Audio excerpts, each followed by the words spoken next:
देश की राजधानी में भ्रष्टाचार के समर्थन में कांग्रेस पार्टी आज मैदान में उतरी है। जिन्होंने न्योता दिया कांग्रेस के कार्यकर्ताओं को, उस परिवार के बारे में आज आपके सम्मुख कुछ प्रश्न रखना चाहती हूं, कुछ बातें रखना चाहती हूं। जो जेल से बेल पर है, उन्होंने घोषणा की है कि आओ दिल्ली को घेरो, क्योंकि हमारा भ्रष्टाचार पकड़ा गया है।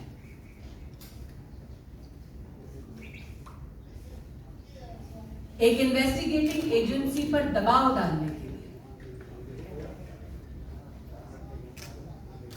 कांग्रेस शासित राज्यों के वरिष्ठ नेताओं को विशेष आमंत्रित किया गया है। इन्वेस्टिगेटिव एजेंसी के ऊपर दबाव डालना खुलेआम कांग्रेस की इस रणनीति को आप क्या नाम देंगे? भ्रष्टाचार के किन मुद्दों पर राहुल गांधी को तलब किया गया है,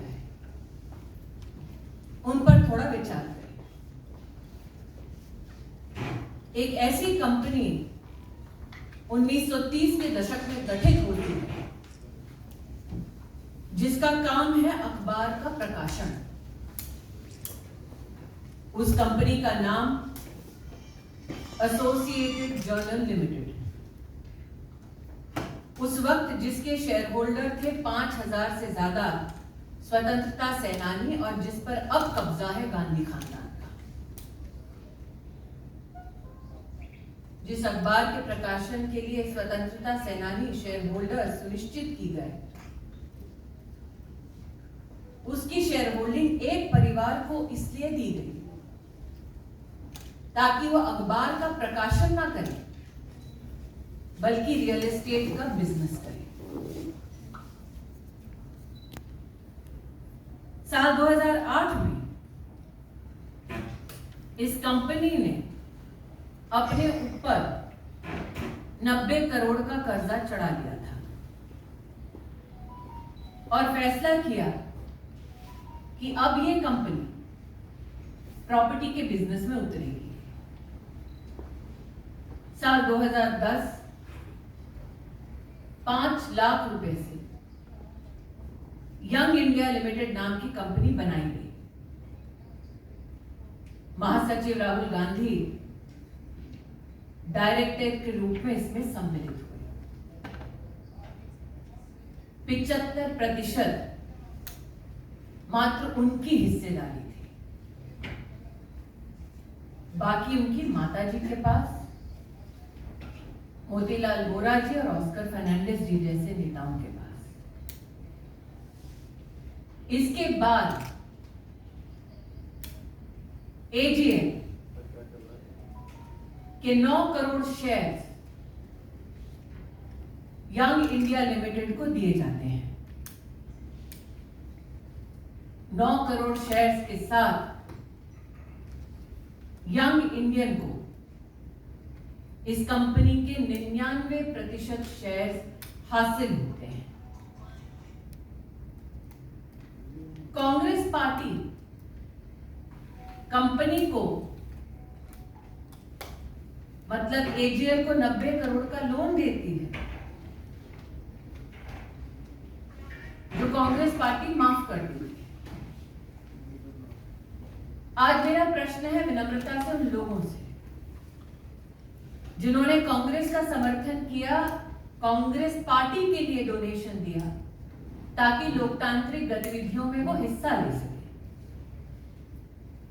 क्या ऐसे डोनर्स की ये मंशा थी कि उनका पैसा कांग्रेस पार्टी उस कंपनी को समर्पित कर दे जिसमें मालिकाना हक गांधी खानदान का? मालिकाना हक कोई भी सामाजिक कार्य के लिए नहीं, क्योंकि यंग इंडिया ने अपनी स्थापना के वक्त एक लाइसेंस लिया under section 25 of companies act कि वो सिर्फ चैरिटी करेंगे।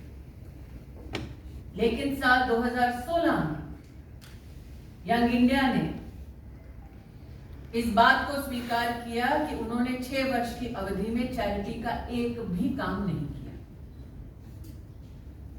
प्रश्न ये उठता है, कंपनी बनाई जाती है समाज सेवा, लेकिन समाज की सेवा नहीं, वो कंपनी मात्र गांधी खानदान की सेवा करने तक सीमित हो जाती है। आज एक प्रश्न उन नेताओं से करना चाहती हूं जो ईडी के ऊपर दबाव डालने के लिए दिल्ली में उपस्थित हुए हैं। आपको राहुल गांधी अगर मिले तो उनसे पूछिएगा कि उनका संबंध डोटेक्स मर्चेंडाइज प्राइवेट लिमिटेड के साथ क्या है। डोटेक्स मर्चेंडाइज प्राइवेट लिमिटेड हवाला एंट्री ऑपरेटर कोलकाता से संबंधित है, जो कैश के बदले चेक देती है,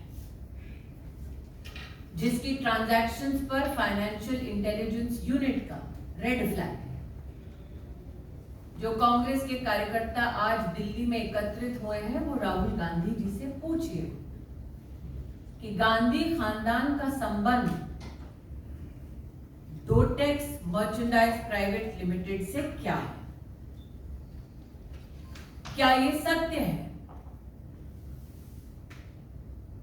कि डोटेक्स मर्चेंडाइज प्राइवेट लिमिटेड के साथ उन कंपनीज का संबंध है जिसमें मालिकाना हक राहुल गांधी, सोनिया गांधी और जिसका संबंध श्रीमती वाड्रा से है। आज जो लोग इन्वेस्टिगेशन एजेंसीज पर दबाव डालना चाहते हैं, उनका ध्यान आकृष्ट करूंगी दिल्ली हाईकोर्ट के 2019 के जजमेंट के वाक्य पर।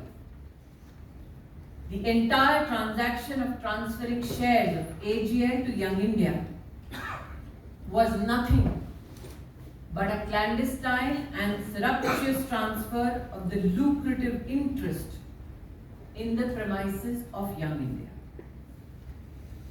अर्थात AGL के ऊपर राहुल गांधी का, सोनिया जी का मालिकाना हक गैर कानूनी तौर पर संपत्ति पर अधिकार जमाने का एक प्रयास है। इसलिए आज जो गतिरोध कांग्रेस के नेता और कार्यकर्ता